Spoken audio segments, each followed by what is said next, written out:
다니엘 9장 20절. 내가 이같이 말하여 기도하며 내 죄와 내 백성 이스라엘의 죄를 자복하고 내 하나님의 거룩한 산을 위하여 내 하나님 여호와 앞에 간구할 때. 27절.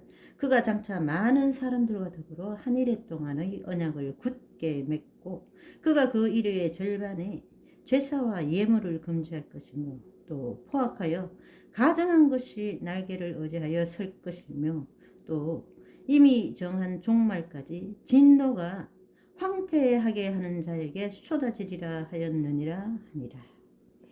다니엘이 기도 중에 가브리엘 천사가 와서 이스라엘의 미래에 대해서 이야기해 줍니다.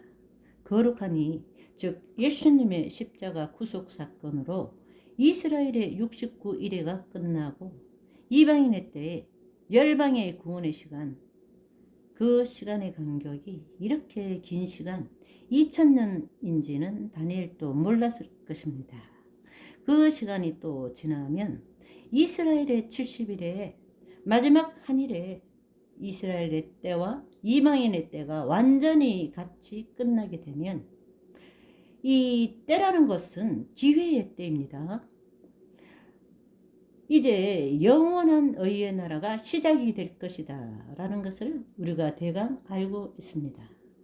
지금까지 숱하게 세워지고 망하고 그리고 또 세워지고 이 나라들이 반복되는 그 피비린내 나는 역사, 고통의 시간을 보면서 과연 이 시간이 언제쯤 끝날까? 다니엘은 지금 그런 기도를 하고 있는 것입니다.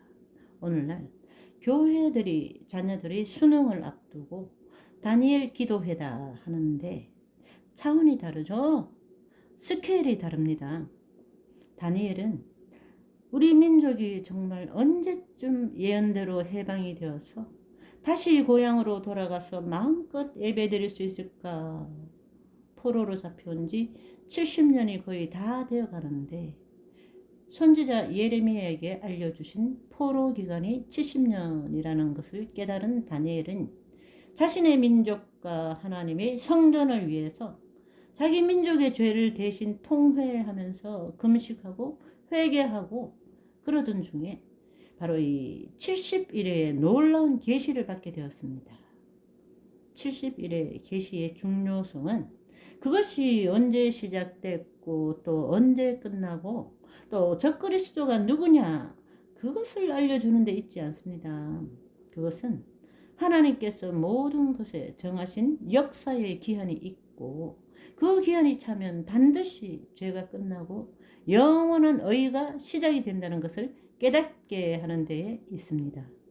우리가 살고 있는 시간의 역사는 우리의 조상 아담과 하와가 에덴에서 죄를 지은 바로 그 순간부터 시작이 되었습니다. 죄가 어떻게 시작되었는가에 대해서 그것이 인류의 죄든 천사들의 죄든 성경은 똑같이 그것이 불순종 때문이라고 대답하고 있습니다. 불순종의 동기가 무엇입니까? 그것은 다름 아닌 이 피조물이 창조주인 하나님을 믿지 못해서 스스로 하나님이 되려는 불신과 교만이었습니다. 그 교만이 마음껏 펼쳐진 무대가 우리가 아는 인간 왕들의 제국의 역사이고 그 최고 절정이 바로 종말의 때에 등장하는 멸망의 아들 적그리스도인 것입니다. 내가 주인이 되고 내가 왕이 돼서 내 마음대로 살겠다는 것이 죄의 본질이고 적그리스도의 시작입니다. 비록 한정된 시간이기는 하지만 악의 상징인 적그리스도에게 성도를 핍박하는 권세가 마음껏 주어지는 이 마지막 한 일회를 허락하시는 이유가 무엇일까요? 그것은 인간뿐만 아니라 인류를 범죄케 한 타락한 천사들, 용과 짐승이라고 할지라도 그들이 할 수 있는 모든 것을 다 동원해서 하나님을 대적해 봐도 결국은 하나님을 이길 수 없다라는 사실을 하늘과 땅의 모든 피조물들이 분명히 깨닫도록 하기 위해서입니다. 2000년 전 우리의 허물과 죄를 대속하기 위해 오셨던 구원주 예수님께서 이제 잠시 후면 죄의 숨통을 끊어버리기 위해서 하늘 군대와 함께 무서운 심판주의 모습으로 다시 오실 것입니다.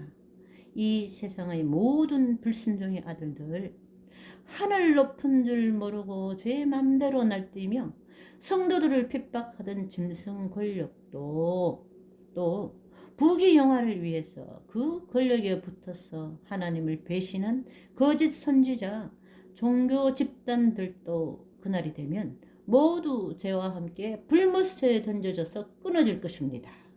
그날 이후 영원한 나라에서 죄는 완전히 사라지게 될 것입니다.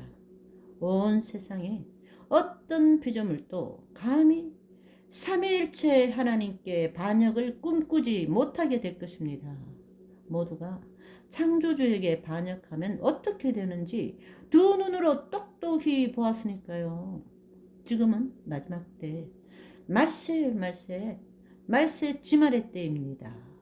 2800년 전 요엘 선지자는 이미 메시아가 오신 후 오순절 성령이 강림하실 때를 가리켜서 말세라고 했습니다. 2000년 전 사도 베드로도 사도 요한도 그때가 이미 마지막 때라고 분명히 밝혔습니다.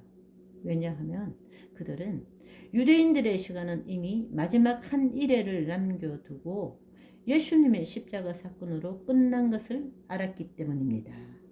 성령님은 이 말세에 이방인들 만민을 구원하기 위해서 오신 분이십니다. 마지막 한 일회 전에 이방인의 구원받을 수가 차면 다시 이스라엘의 마지막 기회가 찾아올 것입니다.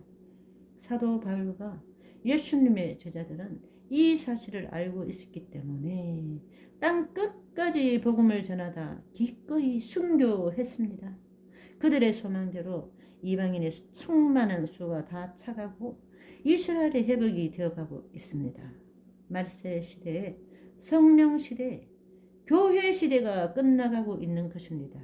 역사는 그야말로 성경대로 종말을 향해서 치닫고 있습니다. 이제 곧 이스라엘의 신부들과 이방인의 신부들이 하나가 된 성도들의 시대가 열릴 것입니다.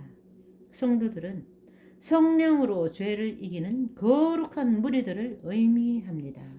성도들은 끝까지 죄와 싸워 이기는 자들입니다. 예수님께서 다시 오시는 심판의 날 영원한 의가 이 땅에 완전히 드러날 때까지 성도들에게 휴전도 안식도 없습니다. 그날이 되면 성도들은 비로소 죄에서 완전히 자유의 몸이 되어서 영원한 나라로 진정한 포로 귀환이 이루어질 것입니다. 그날에 저와 여러분 단 한 사람도 빠짐없이 성령의 능력으로 끝까지 죄와 싸워 이기는 자들로 영원한 의의 나라, 그 나라에 들어가시기를 다시 오실 우리 주 예수 그리스도의 이름으로 소망합니다.